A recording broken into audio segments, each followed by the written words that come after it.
Hi, I'm Micah Halpern. Thank you for joining me today as I do some thinking out loud. Our first segment is called Background Briefing. The first thing I've been thinking about is Jewish life in Ukraine. It's blasphemy, no doubt, and I'm torn when it comes to Ukraine. I'm of two minds. Not about the atrocities Putin is committing. Every good person can only conclude that Russia violated human rights and international law by invading Ukraine. That Russia is dead wrong vis-a-vis Ukraine. That case is open and shut. It's the historian in me that is conflicted. For the past 1,000 years, even longer, Ukraine has been home to a robust, exciting Jewish history. Jews lived there even before the area was called Ukraine.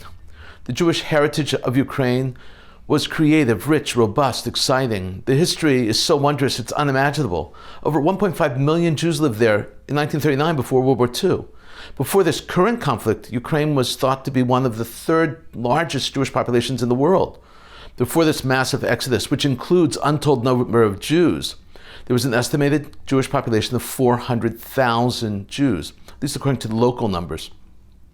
Once upon a time, so prominent and so integrated were the Jews of Ukraine that during the life of a fledgling, failed independent state called the Ukrainian People's Republic, which only lasted from 1917, right after the war, until 1920. It was declared after the February Revolution. Yiddish was one of the official languages of that Ukraine. The others were, of course, Ukrainian and Russian. Yiddish was clearly even embossed on some of the currency that they minted. Ukraine was where the Baal Shem Tov revolutionized Judaism, when he began his Hasidic movement. Ukraine was where the great Hebrew writers wrote their journals, newspapers, plays, and books, wrote works that transformed Jewish life and injected Zionism into the masses. Ukraine was where Golda Meir was born, in Kiev. Ukraine was where Jabotinsky was born, in Odessa. The list of notables, Jewish notables, can go on for pages. So why am I of two minds? Because with the good came the bad, because Ukraine was where Bogdan Chmielnicki, the 17th century leader of the Cossack rebellion that fought against the Poles to recapture the lowlands, committed this dastardly deeds. Because in that process, Chmielnicki and his Ukrainian Cossacks murdered Jews and burned Jewish communities. These were the original pogroms. Chmielnicki brought the pogroms. Chmielnicki has the distinction of being the first pogromist. Until the rise of Adolf Hitler, Bogdan Chmielnicki was the greatest murderer of Jews in all of Jewish history. That was no small feat. And there's more. The region called the Pale of Settlement was even bigger and encompassed more land than today's Ukraine. It was established by Russian czars between 1791 and 1917, in various forms and varying restrictions. Almost all Jews were required to live in the Pale of Settlement. At its peak in 1885, 4 million Jews lived in the Pale. It was enormous. It included today's Belarus, Moldova, Lithuania, and of course Ukraine. The Pale of Settlement got its name from Tsar Nicholas I. Ukraine was where, in 1941, on September 29th and September 30th, nearly 34,000 Jews were murdered in Babi Yar. They were mowed down by Nazi machine gun fire in a ditch on the outskirts of Kyiv. The same Babi Yar that suffered a hit to the memorial to the fallen Jews by Putin's war machine. While Babi Yar was the most famous, it was not the worst machine gun massacre of Jews during the Holocaust. It was the third worst. Ukraine was where the worst massacre of Jews also took place. Just after the Babi Yar massacre, in the southwestern port city of Odessa, between October 22nd and October 24th in 1941, 50,000 Jews were gunned down and murdered. I know that Ukrainians today had nothing to do with these murders. They had nothing to do with the Nazi massacres either. In Odessa, for example, the Nazis were aided by Romanian forces. I have visited Ukraine many times. And each time I visit the capital city of Kyiv, I make a pilgrimage to the main centrum. The centrum is what, in British English, they call a roundabout. It's where many roads lead into a circle. Without that circle, there would be terrible traffic jams. Backups. In the middle of this beautiful groomed traffic circle is an imposing statue. A horse stands up on its hind legs. On the horse sits Bogdan Chmielnicki. The plaque on the statue reads, Bogdan Chmielnicki, hero of the Ukrainian people. I visit that statue at great risk. Just crossing the street to get close to the statue is dangerous. And what I'm about to do is dangerous and against the law. I spit. I spit on Chmielnicki. I spit on his memory. Jews had a past in the Ukraine. They also suffered great persecutions in Ukraine.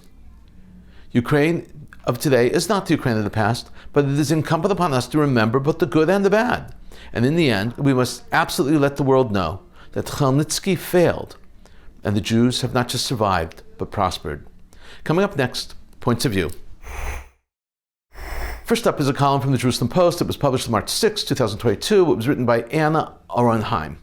The title is Iran has used advanced air defense batteries against Israel in Syria.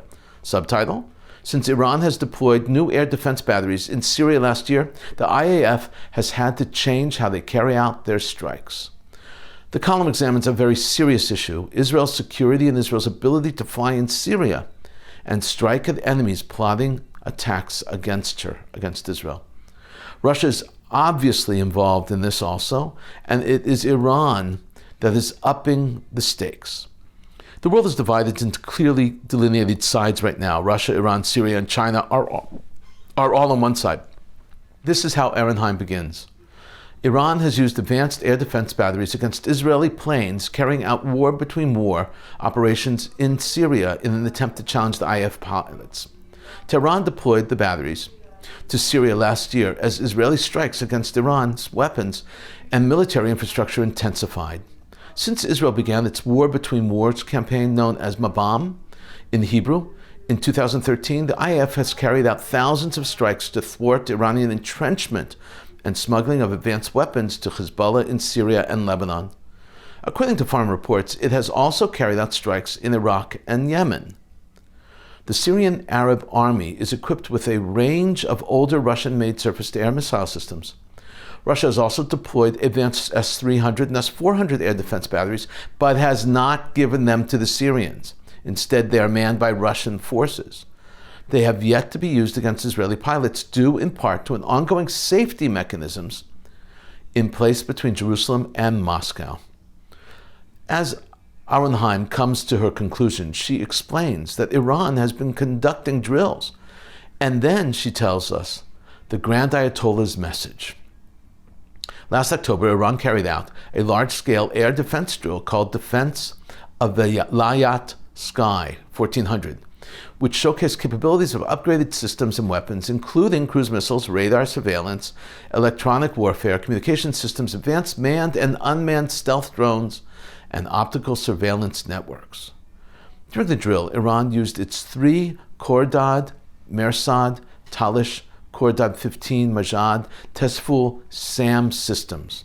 Following the drill, Supreme Leader Ayatollah Ali Khamenei said, in the face of these realities, the enemy must consider Iran's power and defense capabilities in its calculations and decisions. This situation she's bringing up is very dangerous, but obviously it's no secret. Israel is aware and working to make certain that they can defend against both Iranian and Russian anti-aircraft threats. Next up is a column by Sarit Rosenblum. The column was published in Ynet on February 22nd, 2022. It's entitled, 10,000 COVID deaths must trigger soul searching for Israelis. Subtitled, Opinion. Over the past 2 years, coronavirus has evolved, and so did our response, shifting from strict quarantines to living with pathogen. Government called this infection wave a huge success, but it was a failure of which we should all be ashamed. Rosenblum has been a keen observer of COVID from the very beginning and has been critical whenever she sees the need to be critical and correct public policy. Here, she clearly states her point of view. There were real mistakes, and they should be corrected because the next wave of COVID is coming. This is how she begins. Over 10,000 Israelis have succumbed to COVID-19 since its onset almost 2 years ago, in what looks to be one of the biggest national disasters Israel has ever known. More than 10,000 men, women, parents, brothers, sisters, who, if it wasn't for the coronavirus, they would still be with us, laughing and enjoying life. These people died because of COVID, not because, as Prime Minister Naftali Bennett tried to argue last week, even if they had underlying health conditions, these people could have gone on to live for another year, 2 years, 5 years, maybe even 10 or 20, who knows? But their lives were cut short brutally due to the pandemic. They suffocated to death alone in terrible suffering. Rosenblum explains that excuses and blame are not policy. The loss of human life, she continues, doesn't matter how we may try to justify these deaths. It will not bring these people back. Even if we try to minimize the importance of these deaths, say it was the result of God's will, or imply that most of the dead were elderly, sick, or unvaccinated, who brought this disease on themselves. These people still wanted to live, and some of them would have had that option if we would have bothered to fight for them. Rosenblum posits that because we learned so much about the pandemic since the beginning of COVID, it's inexcusable that so many people died in the last wave, she writes. 2 years have passed since we have first heard about COVID-19 virus, and thanks to the experience we have gained, the battle against the pandemic appears a lot different now than how it looked in the beginning. Since the beginning of February, more than 1,000 people have died, some of whom could have been saved at a small price and minor and proportional restrictions. But our government chose to ignore the experts who repeatedly advised to recalculate the course of action. And the cost of this failure has been paid by thousands of families who lost their loved ones, and tens of thousands whose health has been severely damaged by the disease. Rosenblum concludes her column with a challenge and a directive. She writes, as the fifth wave wanes, we all have to think deeply about the consequences of the havoc it has caused. First and foremost, the government chose to surrender the fight against the fifth wave before it even kicked off, leaving the public to their own fate. However, the public also has a role to play in this. By insisting on getting back to normal without any compromise, it put a large sector of the population at risk. We all must share blame for the disaster. Since the next wave is just a matter of time, we must decide how we move forward. After 3 infection waves with harsh restrictions and 2 with almost no curbs at all, it is time for us to find the balance that will allow us to continue our daily life as much as possible without compromising the lives of others. Rosenblum is a critical voice. Her advice is wise and useful, not just for Israel, but for all policymakers around the world. Coming up, cartoons, where pictures tell the story. I want to show you 7 cartoons today. The first cartoon is about reliving the 70s in all its craziness. 2 women are sitting at a table drinking tea or coffee. It's in a teacup. In the background is one of their husbands, and he's dancing in a John Travolta disco look. One of the women says, with high gas prices, Cold War with Russia, and inflation, it's like we're bringing back everything from the 70s. When should I tell Carl that doesn't mean disco? That's funny. This next cartoon is a child in school doing show and tell. She took off her mask, so now we can see her face. Not just that, she also lost her front tooth. So much time has been lost during this pandemic, and like the baby teeth, the time is gone forever. These next 5 cartoons are about Putin and his tables. You can't miss his tables. He sits on one end, and on the other are his advisors. Someone calculated the shortest distance of the tables is 23 feet. He's paranoid of COVID and assassination. People need to stay away from him, and they do.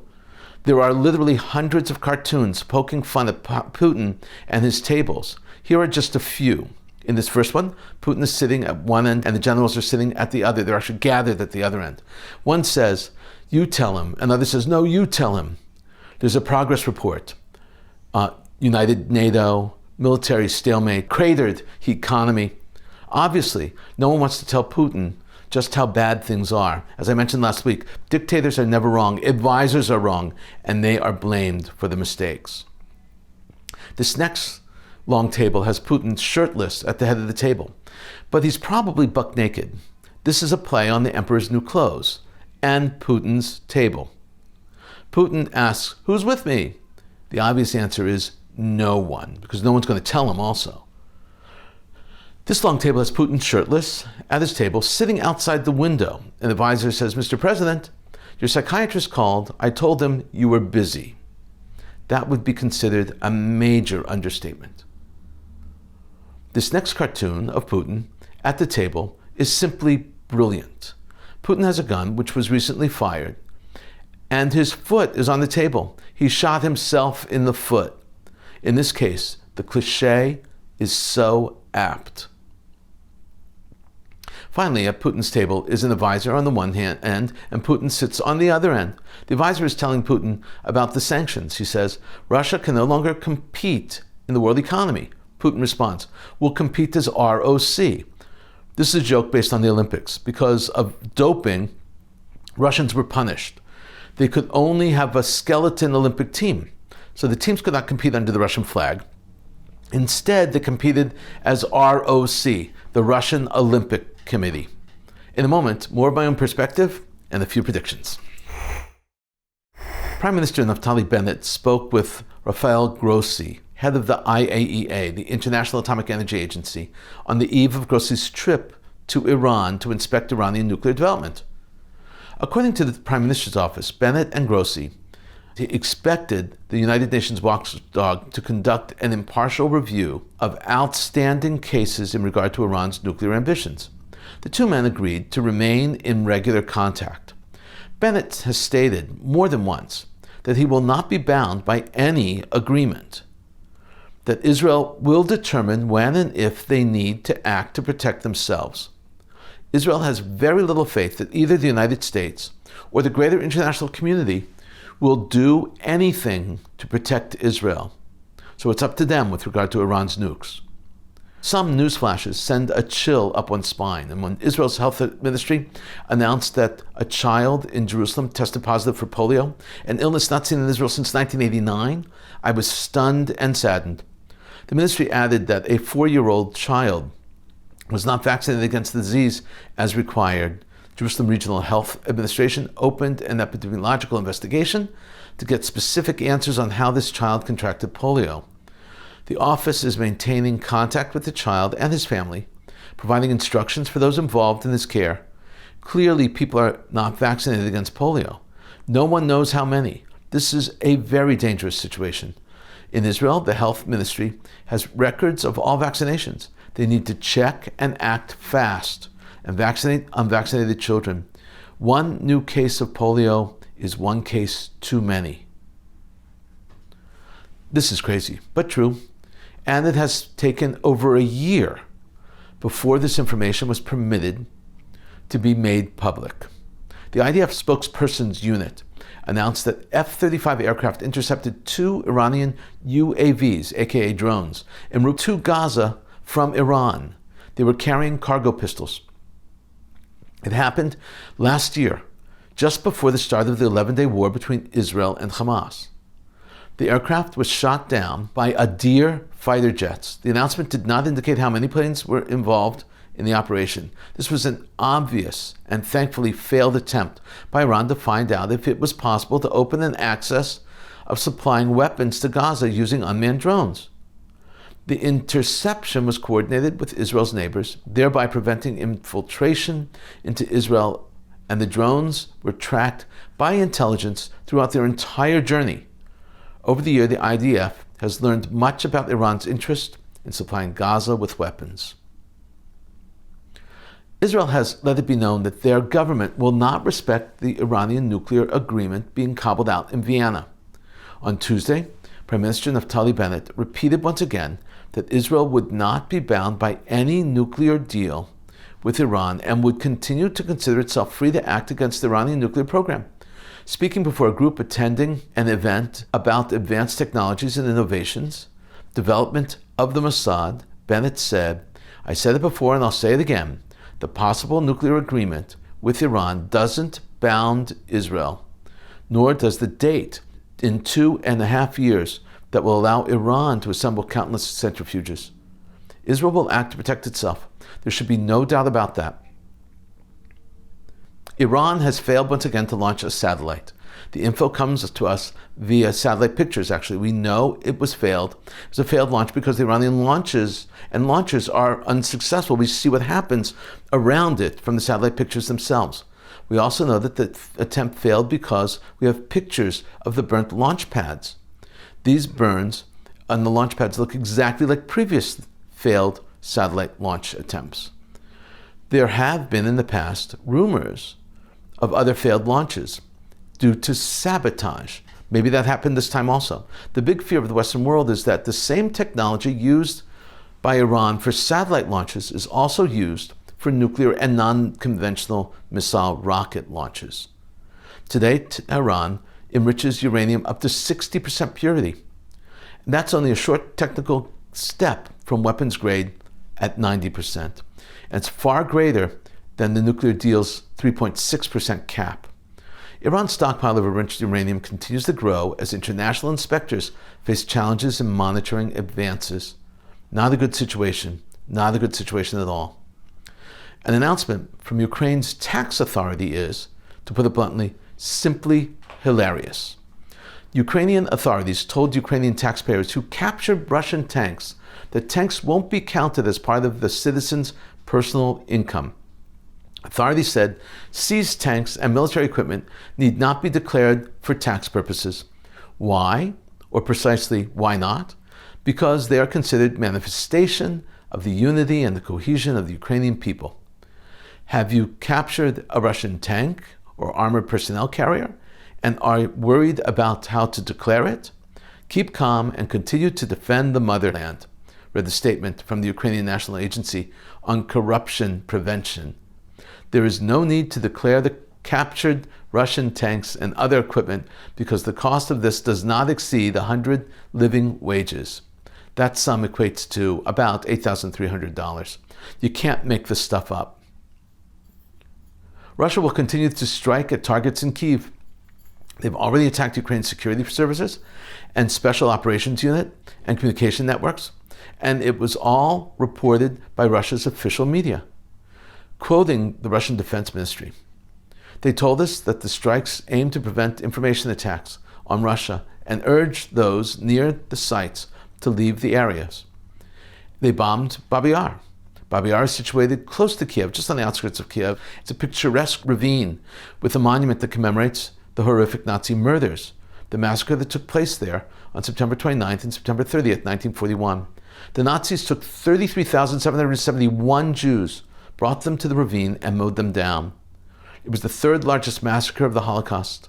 The first, as I mentioned earlier, was a massacre in Odessa in 1941, where 50,000 Jews were murdered. The second was the Harvest Massacre in Majdanek, November 1943, where 43,000 Jews were slaughtered. There was no reason to strike Babi Yar. Putin did not break his stride. He did not apologize for hitting the memorial area, which was dedicated to the memory of Nazi victims. We've been thinking out loud about a lot today. Now that you know what I've been thinking, let me know what you're thinking. Email me at micah@jbstv.org. Tweet me at Micah Halpern. Tell me what you think. Before we end, let me leave you with one piquante piece of information.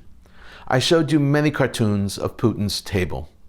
The word table in English comes from the French, which comes from the Latin. The Old English is taboul, which is actually Anglo-French. It's Old French. In Old French, it's actually tableau, which is also in contemporary French, which means board. In Latin, tabula, which means a board. It also means a list in Latin. It was a flat board that was used to write and calculate on. So yes, there is a connection between the table and tabulating. Tabulate, tabdul.